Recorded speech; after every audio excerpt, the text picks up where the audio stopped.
Before we begin our conversation, we'd like to inform our listeners that this episode contains intense subject matter that may be distressing to some. Coming to you with unbounded curiosity from Harvard Radcliffe Institute, this is Born Curious. I'm your co-host, Heather Min. And I'm your co host, Ivelisse Estrada. With each episode of Born Curious, we introduce listeners to the important work happening here at Radcliffe. And today, we're talking to two fellows who have worked closely with families of people who have gone missing in Mexico. Tragically, official records in Mexico indicate that there are more than 115,000 people whose whereabouts are unknown, and these disappearances date back to the 1960s.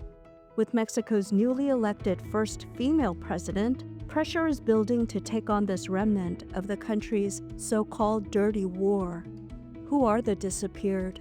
Why were they targeted? And what role did the Mexican government and drug cartels play in their disappearance? Aida and Oscar, welcome to Born Curious. Thank you for having us. We are so glad to have this opportunity to speak with you. Thank you so much for being here. Rosalva Aída Hernández Castillo is a professor and senior researcher at the Centro de Investigaciones y Estudios Superiores en Antropología Social in Mexico City. Oscar Lopez is a Mexican writer and freelance journalist living in Mexico, where he covers violence, politics, and human rights.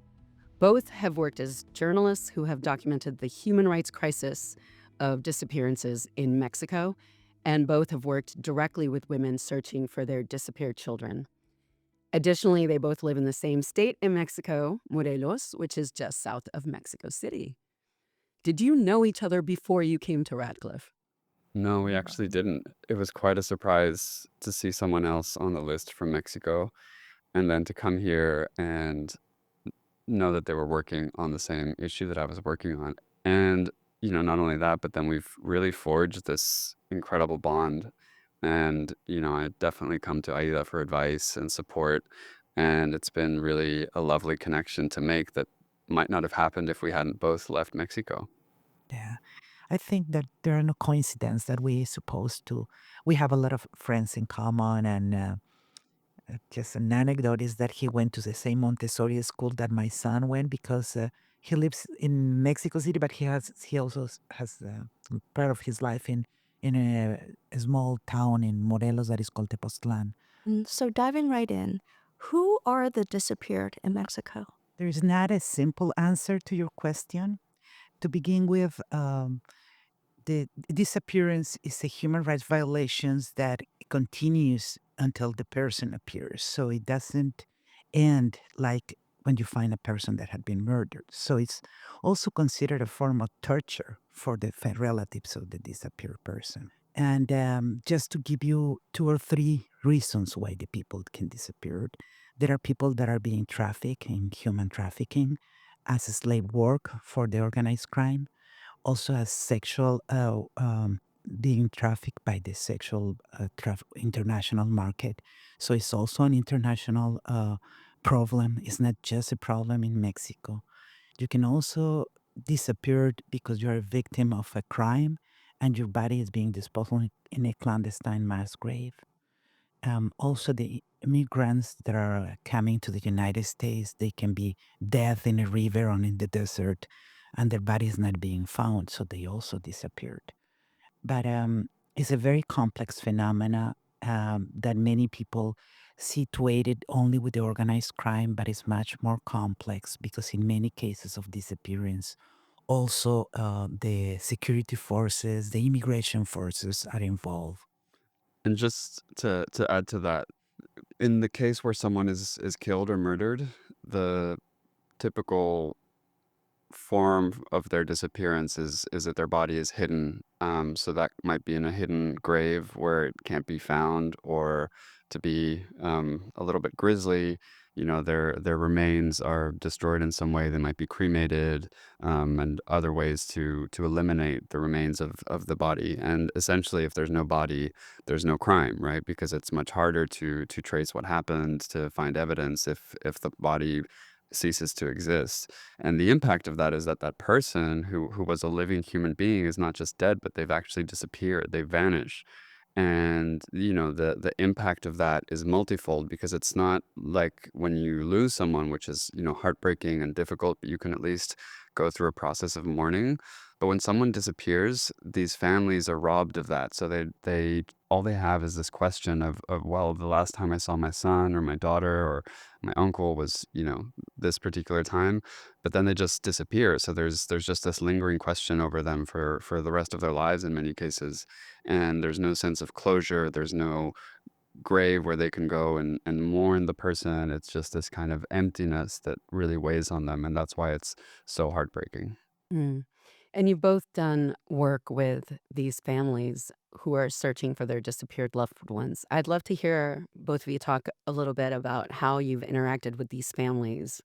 My work with the relatives of disappeared people started as an independent interdisciplinary team formed by scholars of different institutions that were trying to help the collectives of disappeared people in their search in different instances, mainly with training in forensics, for example, so they can recognize, supervise the forensic search of the state and know that is being done correctly.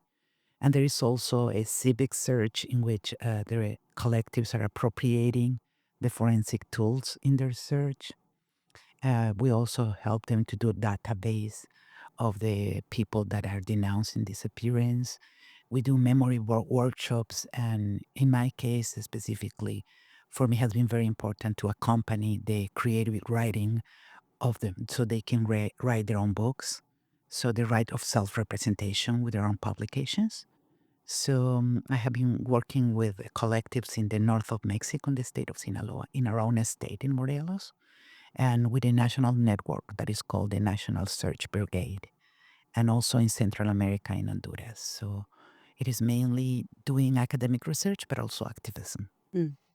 And as a journalist, my emphasis has been on telling people's stories, and both the people that disappeared and also the relatives looking for them.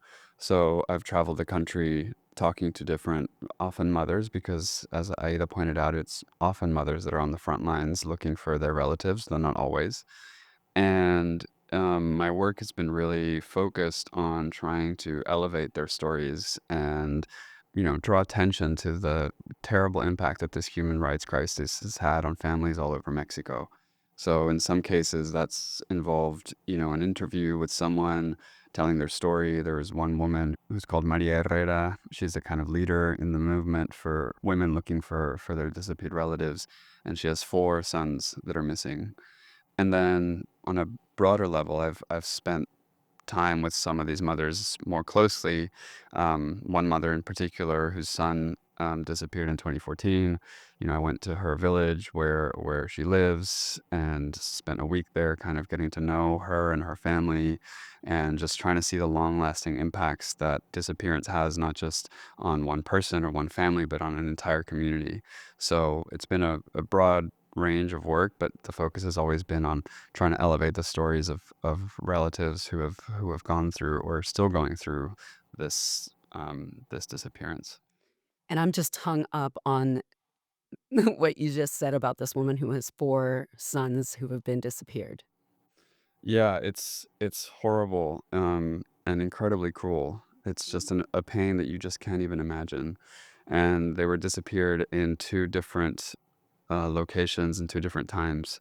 So 2 of her sons disappeared in Guerrero, and then 2 years later, another 2 of her sons disappeared in a different state, Veracruz.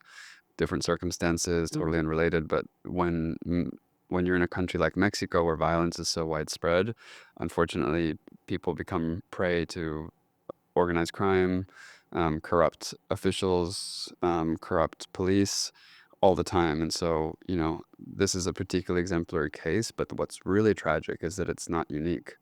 And as Aida mentioned, this is something that goes back decades in Mexico, Mm. when it began in the 1970s, which has been kind of the focus of my research. And in that research, there's another family who has 5 members of their family disappeared during the 1970s. by the Mexican government. So, this idea of mass disappearance is actually less uncommon than you would expect. I want to add to that the case of Maria Herrera, there is another thing that we have in common. We have worked with some of the same people. It's amazing because with all this pain that she had become a very important leader for the national movement. She's called La Madre, the mother, because she was the one that created the National Search Brigade. That is the organization that I work with. What she did is to go through all the country to contact the different collectives of relatives of disappeared people and try to create a network with them. And once a year, all of the collectives of the entire country would choose one state to go there and do search there. And she and two of her sons that are still with her are the heart of these national movements. And the slogan of this national movement is Buscando nos encontramos.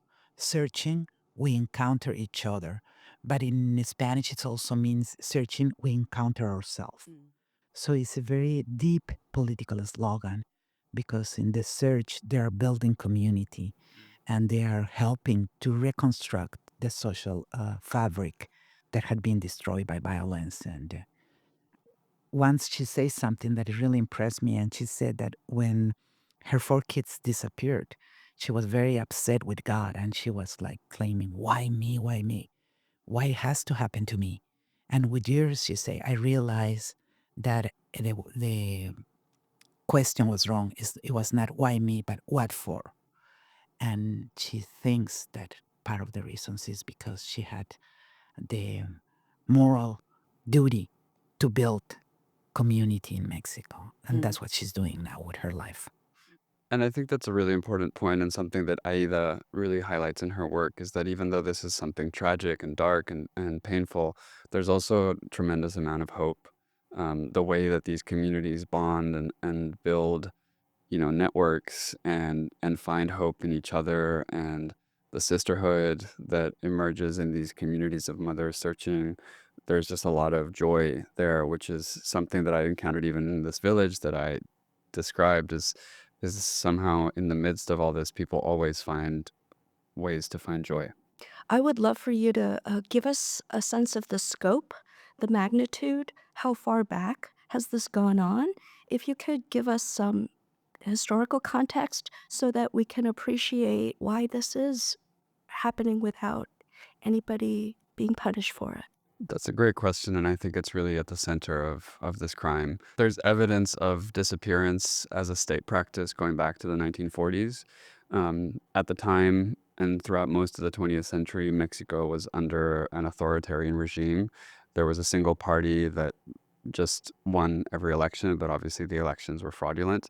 And in order to keep that power, the party, the PRI, had to clamp down on any kind of activism or anything that went against the party's ruling system.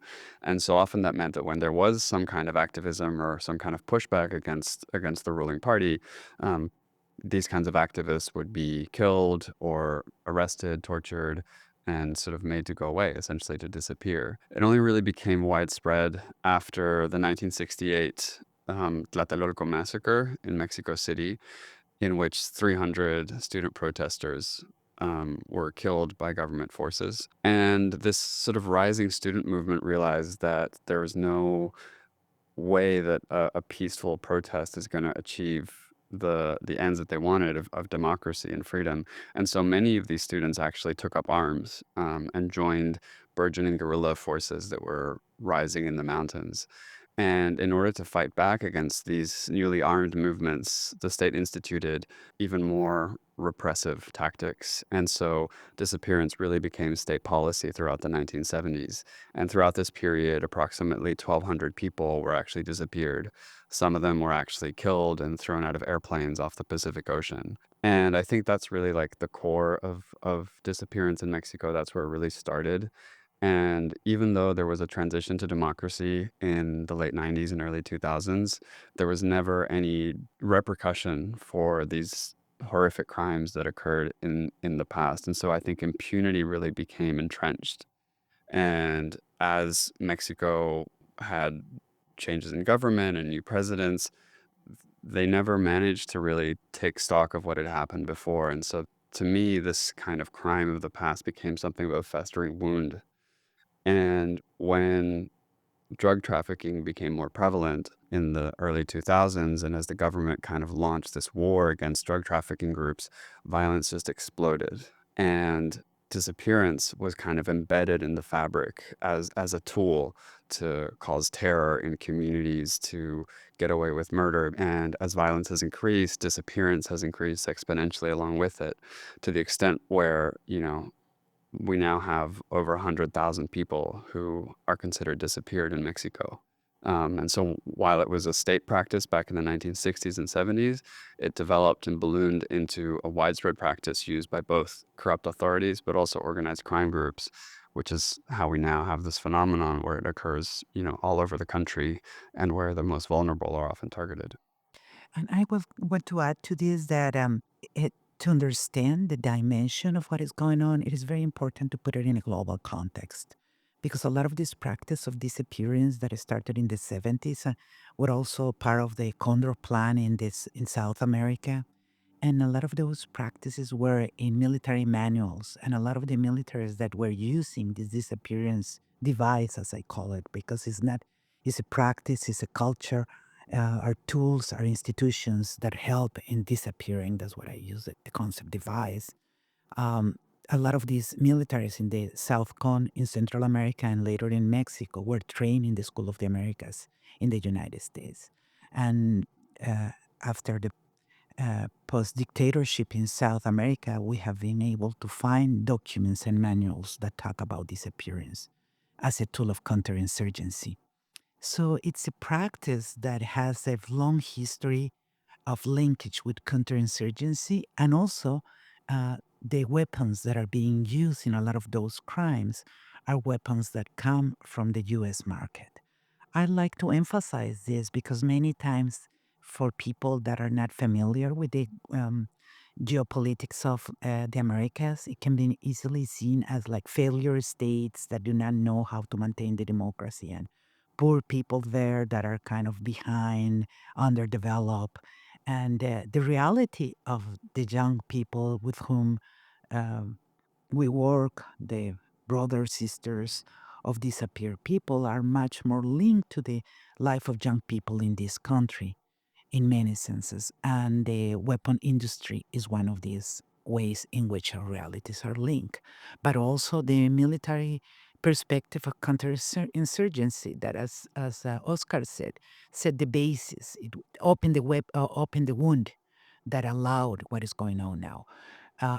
Many of the people that are now participating in organized crime, for example, one of the most bloody cartels, the Zetas, was created by elite troops from Central America that were trained in the School of the Americas. And then after the peace accords in Central America, they were out of jobs. They were experts in killing, expert on torture, and they found a new labor market with the cartels. So that's why there's so much sophistication in the way bodies are being treated because they are experts. Can you tell us what School of the Americas is? I'm not familiar with that. Well, it's a military school that the Secretary of the Defense in the United States created. So it was mainly to train elite troops in the United States and the rest of the world. So they offer fellowships, scholarships for military army people. And a lot of the armies in Latin America have been elite groups that had been trained by the Secretary of the Defense of the United States in the School of the Americas.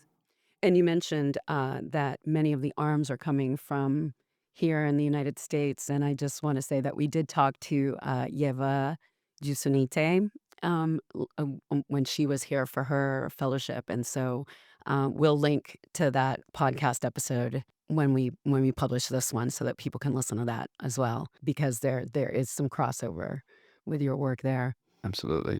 Where's the outcry? Because Mexican citizens know that this is happening. Well, I think there is an outcry. For example, on Mother's Day every year, thousands of women march in Mexico City, and in cities all across the country, demanding that the government, do more to look for their sons or daughters. There's outcry around a particular case of 43 students that disappeared in 2014. And the mothers and fathers of those students hold a protest in Mexico City every month on the 26th. And on the year anniversary of that horrific act, often hundreds of thousands of people take to the streets in support of them. So there is, I think, a public outcry. But I do feel that given the scale of this crisis, the outrage is not quite there. And I think in part it's because violence has just become so pervasive in Mexico, and there's just so many different forms of it, that average Mexicans can become a little bit inured or immune to the kind of violence. And I think, there is a good point that those in power, are not doing enough to confront this issue. And so that is just hugely disappointing to these, hundreds and thousands of mothers who are in such pain and grief. Right now, one of the strongest social movements in Mexico are the movements of searchers, of mothers of disappeared people. I say, well, just the poor mothers, but there are woman searchers. There can be wives, sisters, and are mainly 98% women. But it's truth that there is a racialized geography, that violence concentrates in certain areas of Mexico in which there are more poverty, and where even not all the disappear are indigenous people. A lot of the disappear are racialized people. What it means that of indigenous background, that even if they don't self-identify as indigenous, for example, the 43 students that had disappeared, it was an indigenous rural school for teachers. So it's also precarious lives, lives that do not count. So I think that we speak very little in Mexico about racism, but there is a structural racism that is there. So the bodies that are being found in a lot of those mass graves are the bodies of young, poor, they're majority are men.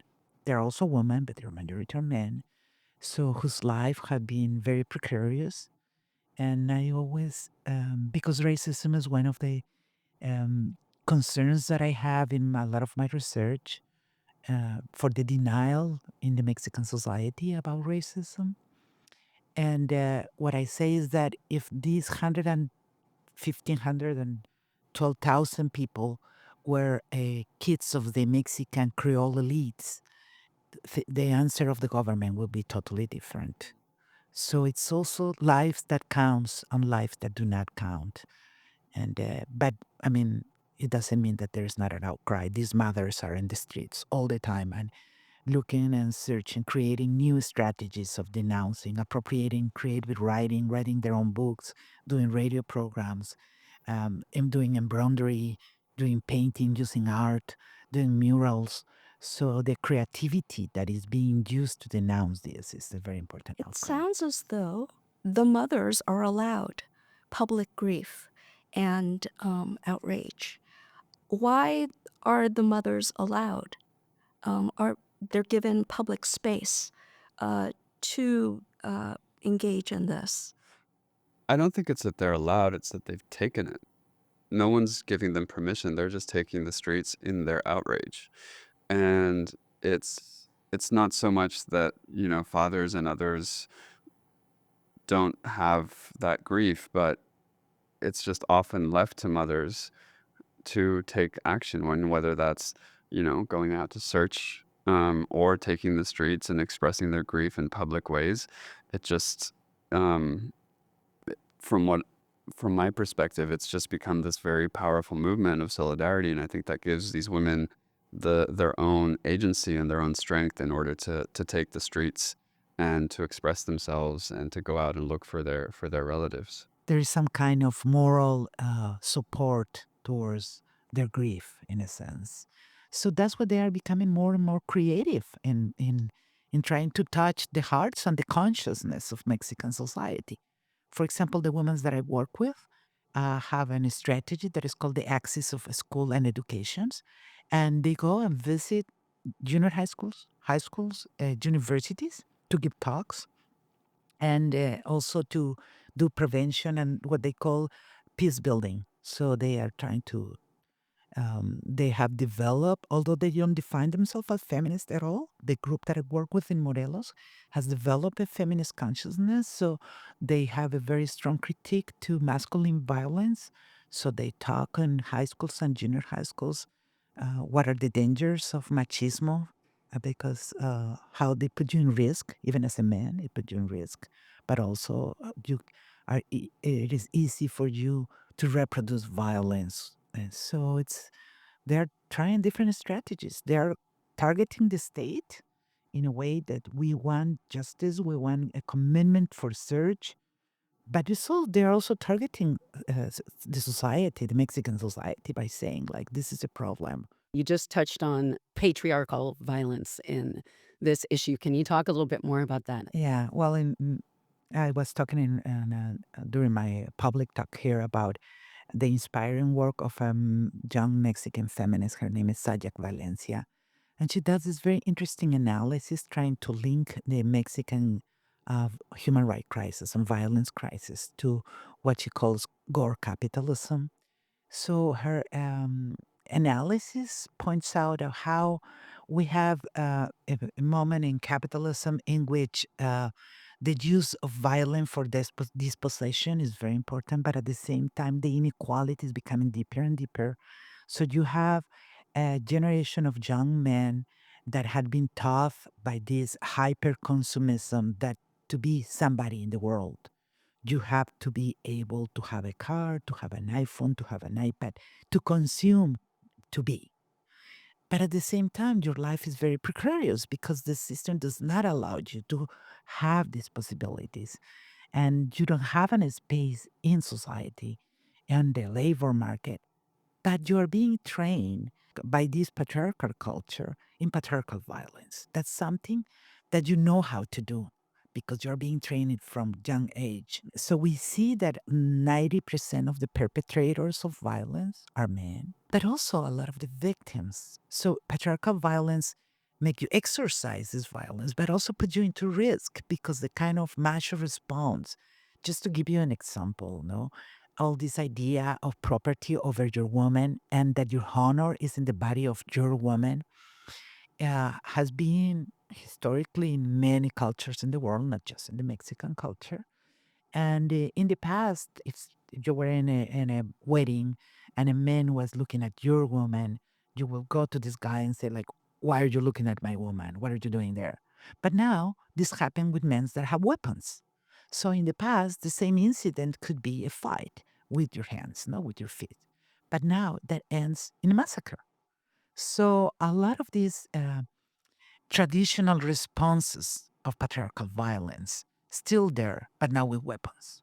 So that's why part of the work that these women searchers are doing at schools had to do with how can we teach young men and young women to be men and women in a different way, in which we don't reproduce this kind of toxic masculinities.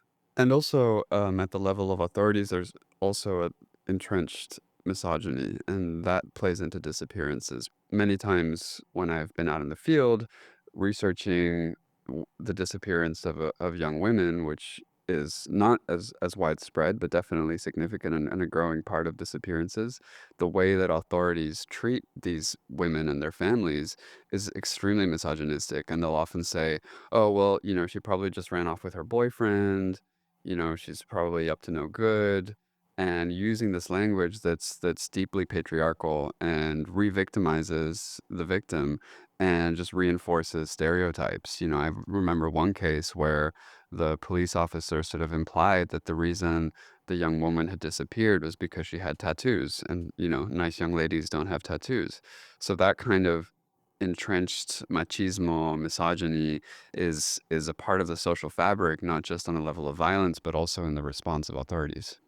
I want to go back to these groups of women searchers and their methods because they're searching for the bodies, they're identifying the bodies, and then returning them to their families, right? And you mentioned that there were so many bodies that the state has that are unidentified. So it sounds like there's this movement of citizen forensic scientists. How do they how do they get these skills and how do they identify these bodies? I'm a social anthropologist. I'm not a Mhm. forensic or physical anthropologist, so I know nothing about bones. It was after this case that Oscar just mentioned, the 43 students. After they disappeared, the state started to search for them, and they went to the state of Guerrero. That's what the school was. This teaching training school was in Guerrero. And in their search, they found more of 100 clandestine mass graves, but the 43 students were not there. So the mothers that were searching for their kids or the women that were searching for their relatives said, well, if they're not the 43, who are they? So many of them came to Guerrero and tried to find out what was going on with those mass graves. And so many of them start to say, well, we want to see if there are other mass graves there. And in the specific case of my institution, some of these collectives came to specifically to see us as an UNAM and say, well, you are anthropologists. We want to do search. We don't trust the state search. So we want to do independent search. And in our case, we don't have forensics. We are a social science institution. So a group of young scholars decided to make this independent group that is called the Grupo de Investigación en Antropología Social y Forense, the research group in forensic and social anthropology. So we start by giving some training workshops, and it's a very slippery terrain because legally people that are not part of the state cannot touch a body in a clandestine mass grave because it's a crime scene. They start to take some training, and at the beginning, the position of the scholars that were working with them, the physical anthropologists, now it had been created after this crisis. The National University in Mexico created a new program that is called Forensic Science and is interdisciplinary. So at the beginning, when the scholars start to get involved in this training, it was so they can have tools to supervise the forensic teams of the state. That was the position of the forensic training. But what they did is they realized that the state will not search for them. So they start to learn how to search.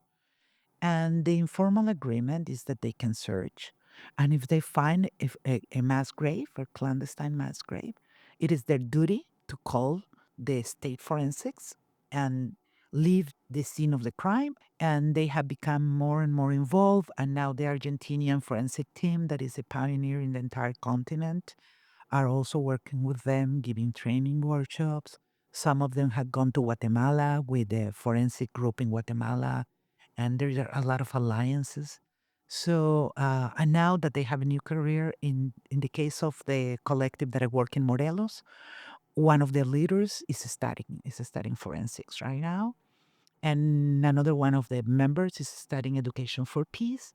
So they're also getting more formal training.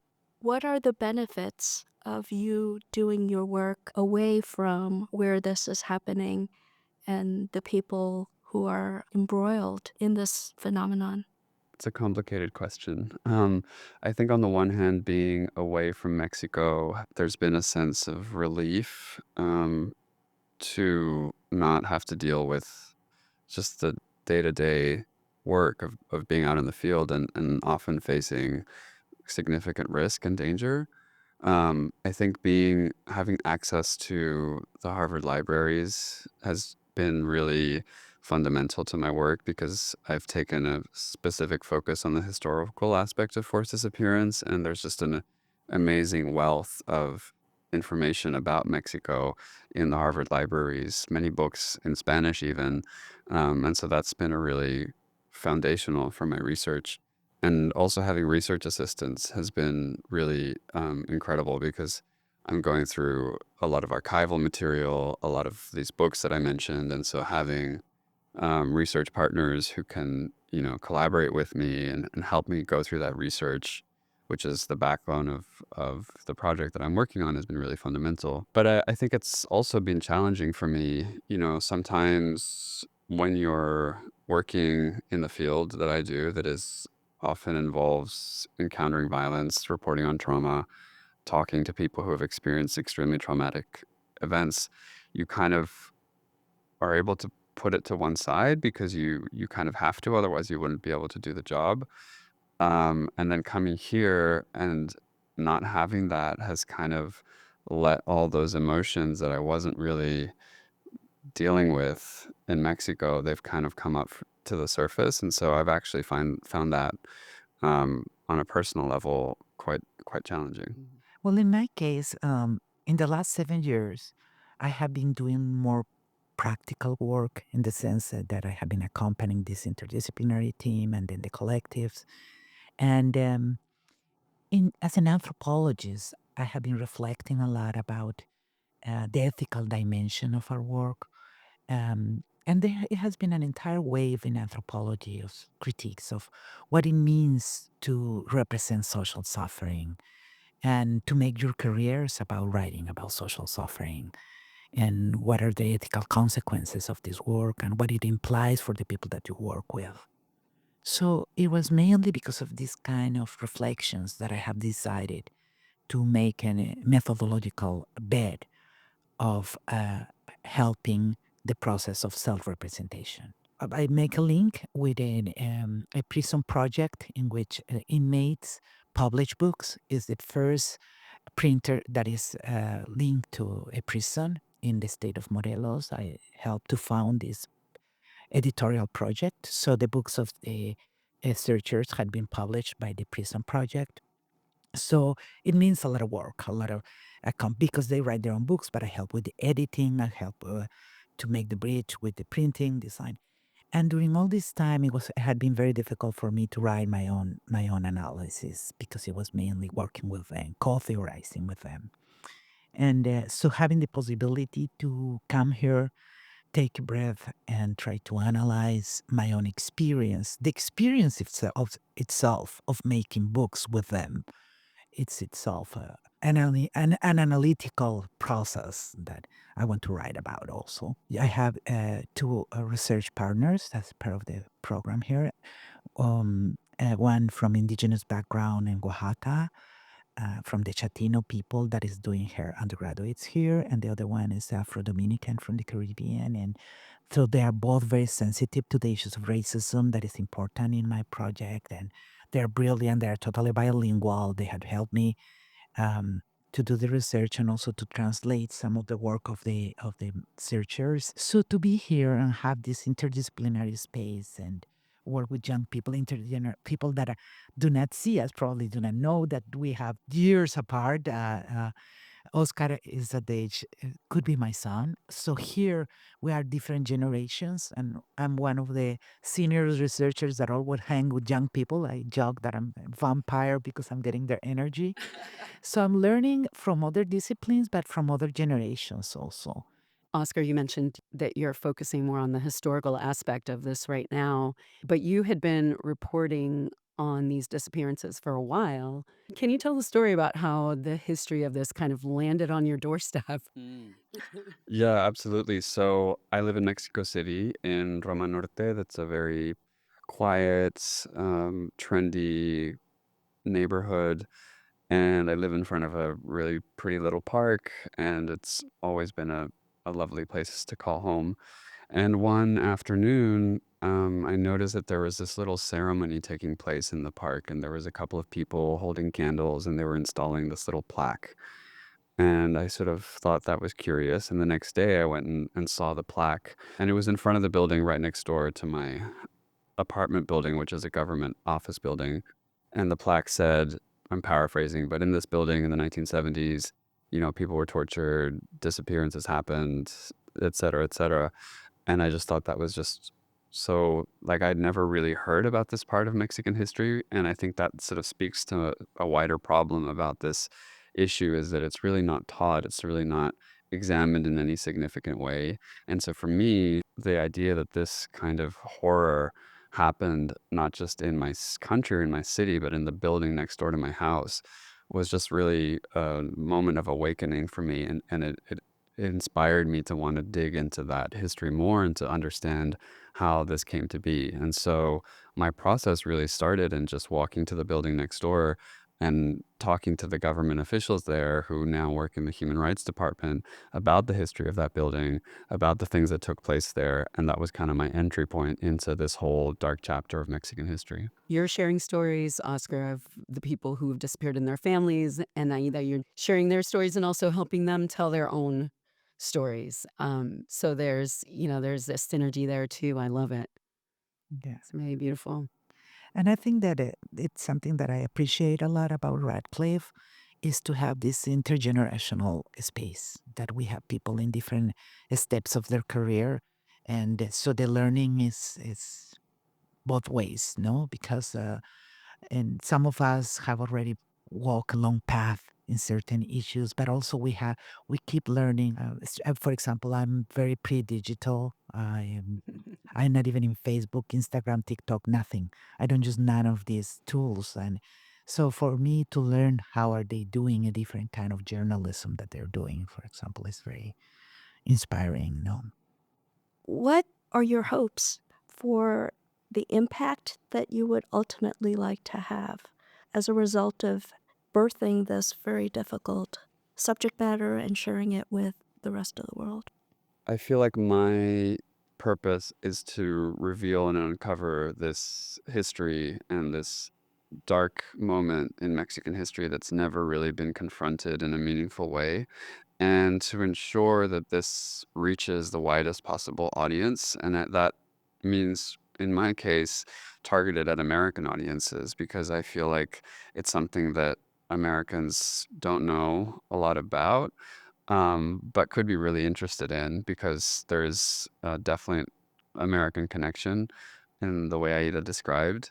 And so my purpose is to write a narrative book that is very engaging, that's almost novelistic, that really hooks readers in, but educates them to this wider issue and exposes the corruption and the impunity that has become foundational to Mexico and that is at the core of the ongoing crisis of violence that we're witnessing. Well, in my case, I'm accepting the challenge of writing the book in both languages. Mm. In my case, my book is going to be called Digging for Hope, a feminist ethnography in the land of mass graves. And so I'm trying to center in the pedagogy of love that these women are teaching us, because I feel that with all this Netflix series on narco violence, and even with some anthropological work that I have been listening recently, I was very impressed with the emphasis in the representation of violence. In some cases, even with some kind of pornographic violence being described ethnographically with a lot of detail. And I felt that some of this work contributes to build this idea of violent, barbaric Mexico.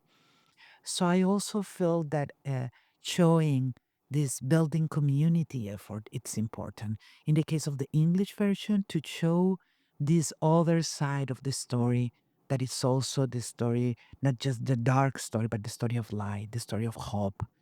And for the Mexican audience, I want to engage with them to show them what I have learned. So these, what I call dialogic methodologies to build, to co-theorize in dialogue with the people that you work with, has been done even for the writing process. Each of the chapters that I write in the Spanish version I have sent them to some of the members of the collectives and have got their inputs back. So we had been doing Zooms discussing the content of the book, and also for safety reasons, what things can I say, what things is better not to mention. And something that is interesting is that generally in anthropology, people use they don't use the real names of people for their safety. but because in these cases, they are public figures and they want to be recognized in their struggles. And I'm also, for example, using as part of my theoretical framework some of the conceptualizations that they have developed.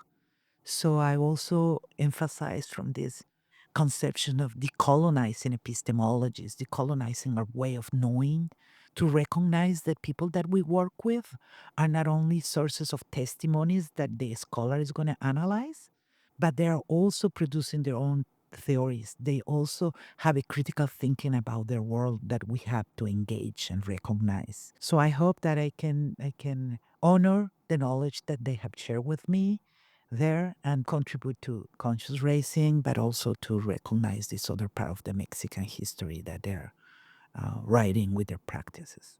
I think what's really powerful about this is that the work is grassroots, right? Like it's coming from the people themselves. They're doing the work to kind of, repair what's been broken for them.